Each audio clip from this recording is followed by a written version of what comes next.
मैंने एक बार और एक मेरी वीडियो में बताया था कि जब वज्रासन में बैठने की हैबिट नहीं होती है तो जैसे हम वज्रासन में बैठते हैं तो पिंडलियों की मांसपेशियां खींचने से तकलीफ होती है और लगता है कि तुरंत इस आसन को खोल दें।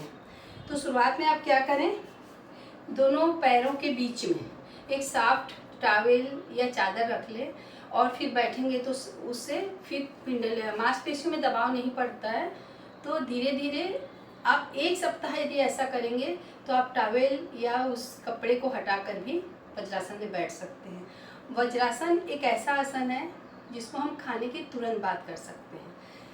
अब जब हम ऐसे बैठते हैं तो क्या होता है, हमारा नीचे का भाग लॉक हो जाता है, तो हमारी सारी ऊर्जा कहाँ लग जाता है, हमारे भोजन को पचाने में। यहाँ लाख होने की वजह से यहाँ इकट्ठे होकर और हमारे भोजन को पचाने में लग जाता है। इसलिए वज्रासन को लिए बोला जाता है कि इसको भोजन करने के बाद 15 मिनट 20 मिनट जरूर वज्रासन में बैठना चाहिए, जिससे गैस का प्रॉब्लम नहीं होता है, एसिडिटी नहीं बनती है और भोजन जल्दी ही पच जाता है। वज्रासन दिखने में बहुत ऐसा लगता है कि आराम से बैठ पाएंगे, पर जब शुरू में बैठते हैं तो मांसपेशियां खींचने लगती है, पर धीरे से हैबिट में आने के बाद 1-1 घंटे आप वज्रासन में बैठ सकते हैं। एक दूसरा आसन है पद्मासन। पद्मासन के लिए थोड़ा टाइम लगता है। आप पैर को मोड़िए, खोलिए, मोड़िए, खोलिए, ऐसे कम से कम एक पैर से 10-10 20-20 बार करेंगे। तब आपका पीठ कमर में भी ध्यान रखेंगे, बिल्कुल सीधा होना चाहिए।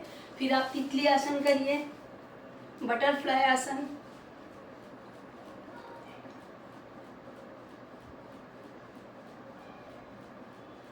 उसके बाद फिर पैरों को मोड़िए, लेफ्ट राइट, ऐसे करते करते फिर ऐसा रोज करेंगे। जो बिल्कुल नहीं लगा पाते हैं तो ऐसा कई बार करने से थोड़े दिन में ही आप लगा पाएंगे, और जिनकी आदत हो गई है वो इजी वे पे।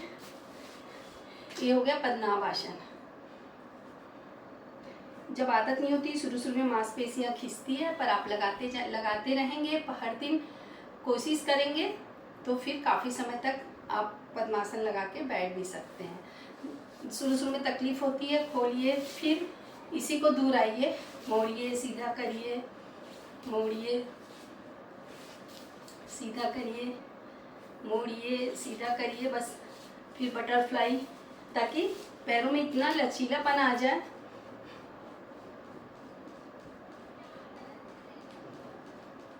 उसके बाद फिर कोशिश करिए, यहाँ से पकड़ के सपोर्ट देते हुए अंदर खींचिए। कभी कभी पैर की मांसपेशियां खींचता है, इसको ऐसे बाहर की ओर कर लीजिए हाथ से, ये। फिर इसको भी मांसपेशियों को बाहर करके दूसरे पैर को मोड़ते हुए और जंघे के ऊपर रख लीजिए। ये हो गया पद्मासन, वज्रासन, पद्मासन और सुखासन। फिर ये आखिरी आसन हो गया सुखासन।